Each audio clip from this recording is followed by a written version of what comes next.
So 1.4 actually has the most writing, but basic rules.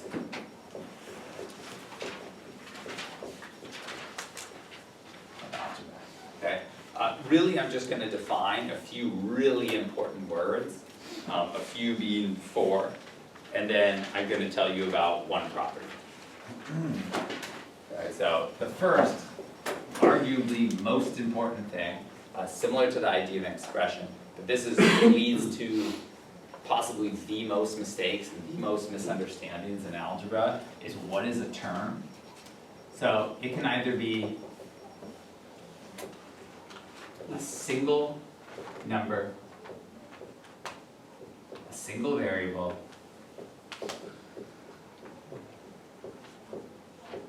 or a combination of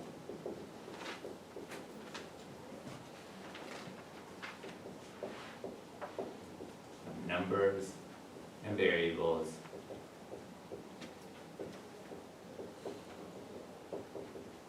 not multiplied, divided together. Okay, so a quick example would be something like 2x squared minus 3, minus 3x plus 5. So this would have 3 terms, and I talked about this yesterday. Addition and subtraction are like these giant Pacific oceans that separate terms. So here is one term, and then a subtraction sign, and then another term, and then a plus sign, and then another term. And the reason this is so crucially important is so many rules work with one term, but as soon as you talk about x plus 5, and there are now 2 terms, so many rules you love, shortcuts you love, do not work anymore. And so it's really important to understand the idea of a term. And we stretch this, we stretch our mind as we move forward, because we'll have something like x squared plus 5x plus 6, that is 3 terms, but then we will factor it to be x plus 2 times x plus 3, and now this is one thing times one thing, multiplication, so now it's one term. So you can take something that's 3 terms and write it as one term, and that's what we will do, because then we can use all of our one-term rules, we can cancel, we can simplify, wonderful things happen. And that's the whole study of polynomials and quadratics, is taking these big, ugly, clunky 4 or 5 terms that we can't do anything with, and factoring them. And now we've got one big multiplication chunk that we can cancel and divide, and everything's wonderful. Okay? So that's why the idea of a term is so important. Okay? Plus or minus make our lives so much harder. Okay? The next word is, and I could, just write, this is a term. This is a term. And this is a term. So this would be called, I'm not going to be strict about these definitions or anything, but this would be called a trinomial. If it had 2 terms, it would be a binomial. If it had 1 term, it would be a monomial. If it has more than 3, you could call it a quadrinomial, pentanomial, hexanomial. No one does. If it's more than 3, we just say poly, to be many. We say polynomial. Anything more than 3 terms, polynomial. You could even say 2 or 3 terms. You could call it a polynomial. Or most accurately, binomial, trinomial. Do you ever see those? It means 2 terms or 3 terms. Never going to test you on that, but you might see that in the book. All right, so the next one, and these are going to show up on the first questions on the homework, is coefficient. Okay, this is another really important one that shows up. My spelling is terrible, so double letters, like sometimes I'll write it, sometimes I'll write 1 letter. I loved living in Ecuador with single letter phonetic Spanish, it was beautiful. So the number portion.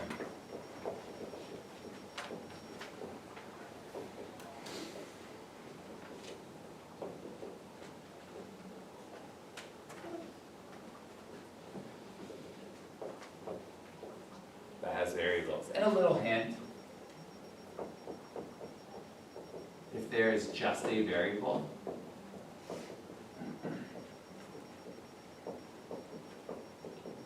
the coefficient is plus or minus 1.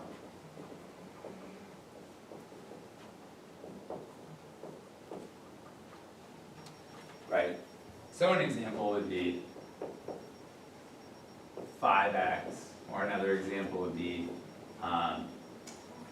negative x, or another example would be 6y squared. Right? So what's the coefficient of the first one? Yeah, coefficient is 5. It's just one term. Coefficient here is 5. Coefficient is next one? -1. Yeah. And that's a harder one. That gets people a lot. And when we talk about combining like terms, there not being a number in front scares people. But that shouldn't. There's always a 1 there. Just like if we do 5 divided by a half, we can always write 5 as 5 over 1. There's always a 1 under. Okay, so the coefficient here, -1. And here coefficient is 6. Yeah. Okay. So that's our second important vocabulary. And we'll use that often. We'll use both term and coefficient very, very often. And then we got 2 last ones. Okay.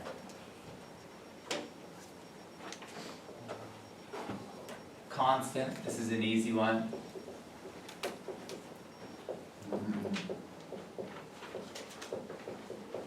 There's only numbers and no variables.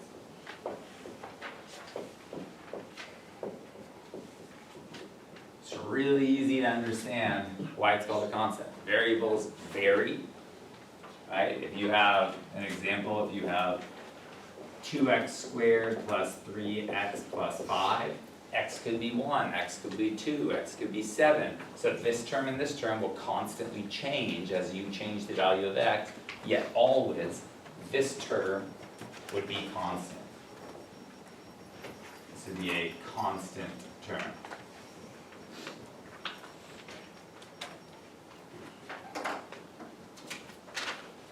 And lastly, you have like terms. So like terms mean 2 things that you could combine together. Like I've got 5 apples and I've got 2 apples. Those would be like terms. I might as well say I have 7 apples rather than writing them separate. So these are terms with the exact same variables to the exact same powers. The coefficients might be different, that doesn't matter. Might be different, might be the same.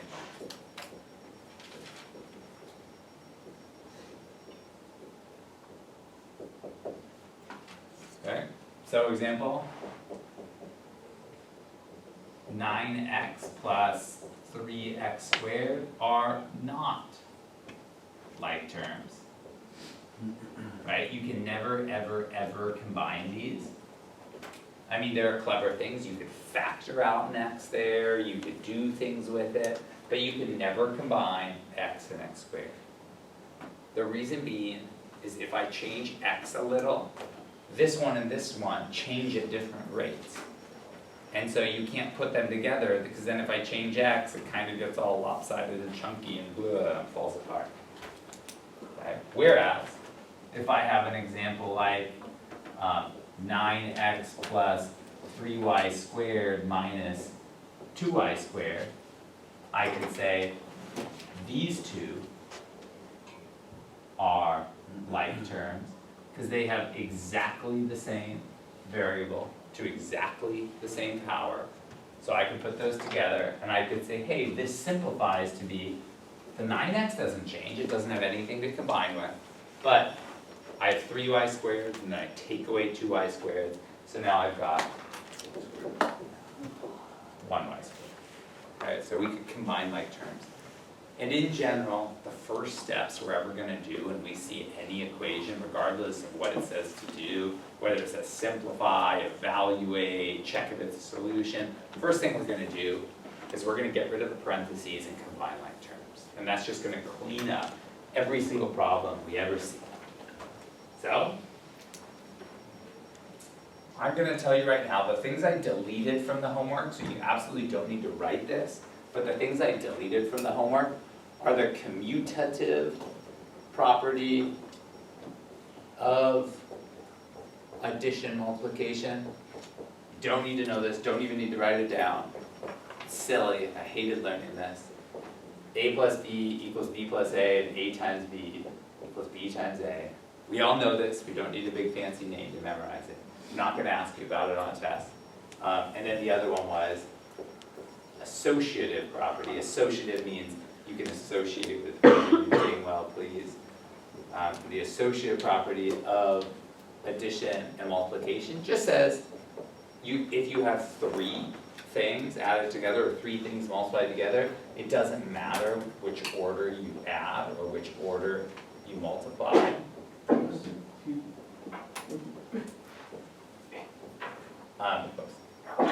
The way addition works is addition is an operation only defined with two numbers. So you can't add three numbers at the same time. You have to choose two to add first, then you can add another. Okay, so associative property says it doesn't matter whether you add A plus B first or whether you add B plus C first. It doesn't matter whether you multiply A times B then times C, or whether you do B times C then times A. So those are the rules. I'm not going to have you do homework on it. I'm not going to test you on it. Those are the rules we're skipping. Alright, I'm erasing that. Don't need to write it. Just a specific note, I already erased mine. These do not work for subtraction. These do not work for division. They're only for addition and multiplication. I mean, you can see if I do A, well, it was easier to see up here, but A divided by B is not the same as B divided by A. A minus B is not the same as B minus A. Same thing goes here. I mean, if you did 4 divided by 2 divided by 2, if you do 4 divided by 2 first, that's 2 divided by 2 is 1.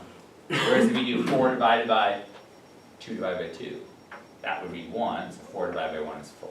So a different order of division, different order of subtraction mess things up. Those only works for addition, multiplication. Again, we're good. Okay, so the one property that we are going to go over is just distribution. Okay, or the distributive property of yada yada yada. Okay, so distribution is A times B plus C. We can distribute this in,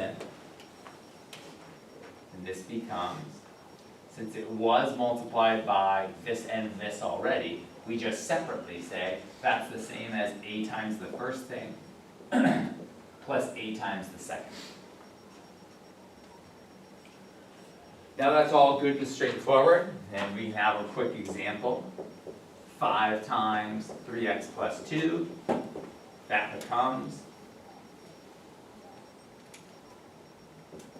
15x plus 10, no surprises. However, this leads to, again, one of the most common mistakes that I will see all semester. And I'm saying this, and you heard it a lot yesterday, and it's because the mistakes I've mentioned yesterday and today will, and I'm not exaggerating here, probably count for more than half of the mistakes this entire class makes combined on every test for the entire semester will seriously be the mistakes from yesterday and today that I'm highlighting, that I want you to learn from.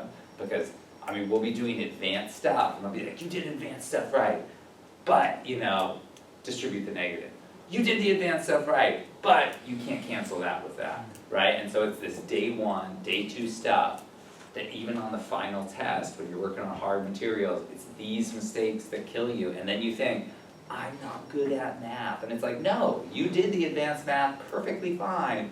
You just made a sloppy mistake because you didn't show your work carefully. You don't have a nice organized system to avoid mistakes, right? And it's those mistakes that suck to see people, even in advanced classes like calculus, be like, I suck at math. It's like, no, you did the calculus fine. You suck at pre-algebra. Right? That's the last step in the problem that you got wrong. Right? Okay.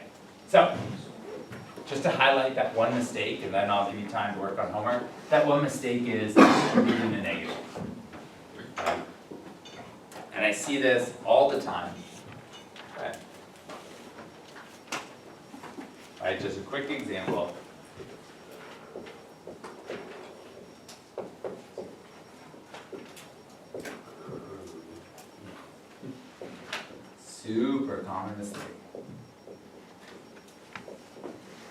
is distributing the negative. And there's so many ways I'll teach you to avoid it, that you just gotta take it and tenaciously embrace it. So a quick example is 5 minus 2 times, doesn't matter, 2 plus 6. Okay. Now we know with order of operations that this should be, right, 5 minus 2 times 8. We did the parentheses first, now we do the multiplication. 5 minus 16 should be negative 11, right? We did the order of operations, we know. Okay, so over here. And in general, the only time we actually distribute, we wouldn't distribute there. I'm specifically doing that to highlight a situation. The only time we distribute is when we have a variable here, okay? Because we can't simplify the inside to be one term. Over here, it wouldn't be wrong to distribute. You can absolutely distribute and get the right answer. But I see people do this, and they like distribute numbers to numbers to numbers. Just do 2 plus 6 first, it's easier. Instead of distributing and then combining, multiplying, adding. So combine these first to be 8. Then 2 times 8 is 16, so you don't have to distribute. Absolutely you can, and you can do it correctly. But the common mistake here is taking this 2 without the minus sign. This is not a 2 here, this is a negative 2 here. The negative sign is attached to that. It's not with the 5. The 5 doesn't care what comes after it. We start with the 5, and then we are doing what? We're subtracting 2 of these whole things. Whereas the mistake people make is they just distribute this 2, and they get 5 minus 2 times 2 is 4, plus 2 times 6 is 12, right? But it should be distribute a negative 2 in, and we would get negative 2 times 2 is negative 4. Negative 2 times 6 would be negative 12. And this is the sign that people mess up so often. So what you get here with this mistake is you get 5 minus this 4 is 1 plus 12. We get 13, which is different than the correct answer, right? And if this was negative, we would get 1 minus 12, which would be negative 11. So you can distribute and be totally fine, okay? And here's the easiest way to think about it. I'm saying 5 minus 2 and 3, okay? I'm taking away the whole 2 plus 3. I'm saying 5 minus 5. I am not saying 5 minus 2 and then add 3. Those are totally different things. Putting that parentheses around, I'm taking away the entire parentheses, or I'm just taking away the first number. So I highlight specifically that problem because I think the easiest way to avoid it is again with SMATO, and we're going to talk about SMATO a little later today. You can call it whatever you want. Heard somebody earlier call it keep, change, change, that another teacher here uses. That's great, whatever acronym you got. But when I see 5 minus 2 times 2 plus 6, I do this in one of 2 ways. I either go plus minus, so right away, there's no mistake, it's 5 plus negative 2 times 2 plus 6, so obviously I'm distributing a negative 2. That's one way I avoid the situation, okay? The other way I avoid the situation is if I have 5 minus 2 times 2 plus 6, I circle, whenever I circle a number, I circle the sign that comes before it, always. When I'm combining like terms, when I'm distributing, I always include the sign, and I distribute. And again, that avoids the problem. So either one of those works great. If you have your own method, great. Okay, so that's the end of 1.4. So why don't you guys start working on it? If you guys want to take a break, this is a perfect time to take a break. Even when you come back from a 5 to 10 minute break, we're going to continue working on this for about 20 minutes, half hour. So let's work on it.